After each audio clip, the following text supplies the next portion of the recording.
মাওলানা ভাসানী এক জনসভায় বলেছিলেন, আসাম আমার, পশ্চিমবঙ্গ আমার, ত্রিপুরাও আমার।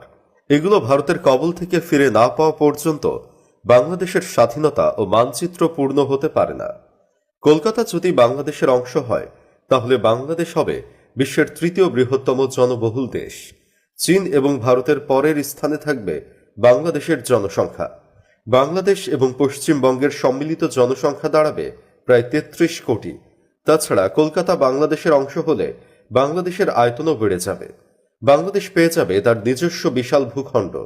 এতে করে বঙ্গোপসাগরের ওপর বিশাল কর্তৃত্ব চলে আসবে কেবল বাংলাদেশের হাতে। অন্যদিকে যদি আসাম, ত্রিপুরা বাংলাদেশের সঙ্গে যুক্ত হয়, তবে বাংলাদেশ হবে এই অঞ্চলের সবচেয়ে শক্তিশালী রাষ্ট্র। বর্তমানে বাংলাদেশের আয়তন ১,৪৭,৫৭০ বর্গ কিলোমিটার। অপরদিকে কলকাতা বা পশ্চিমবঙ্গের আয়তন ৮৮,৭৫২ বর্গ কিলোমিটার। কলকাতা যদি বাংলাদেশের অংশ হয়, তখন অখণ্ড বাংলাদেশের আয়তন গিয়ে দাঁড়াবে ২,৩৬,৩২২ বর্গ কিলোমিটার। বাংলাদেশ হবে পুরো বিশ্বে পঞ্চম বৃহৎ অর্থনীতির দেশ। এতে করে বিশ্বের কোনো দেশ বাংলাদেশের সামনে মাথা তুলে দাঁড়ানোর সাহস পাবে না। বন্ধুরা, আপনি কি জানেন এই কলকাতা শহরটি একটা সময় অখণ্ড বাংলার অংশ ছিল, কিন্তু শুধুমাত্র ইংরেজ ও পশ্চিম পাকিস্তানিদের সম্মিলিত একটি ষড়যন্ত্রের রোষানলে পড়ে কলকাতা শহরটিকে বাংলাদেশের মূল ভূখণ্ড থেকে হারাতে হয়। কিন্তু কি ছিল সেই ষড়যন্ত্র?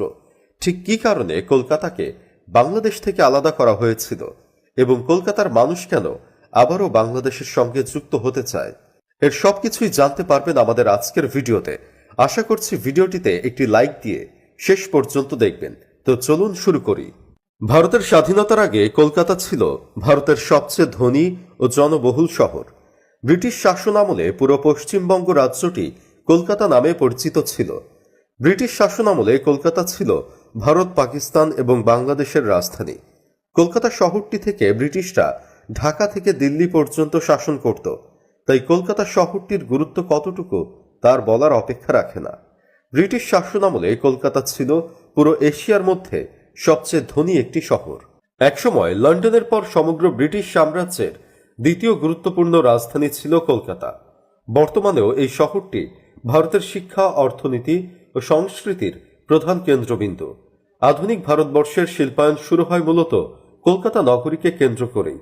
১৭৮০ সালে কলকাতাতেই ভারতবর্ষের প্রথম ছাপাখানা চালু হয়। ব্রিটিশরা কলকাতাতে এই ছাপাখানা চালু করার পর কলকাতার শিক্ষা দীক্ষা ও সমাজ ব্যবস্থায় এক বৈপ্লবিক পরিবর্তন শুরু হয়। ১৮৫৪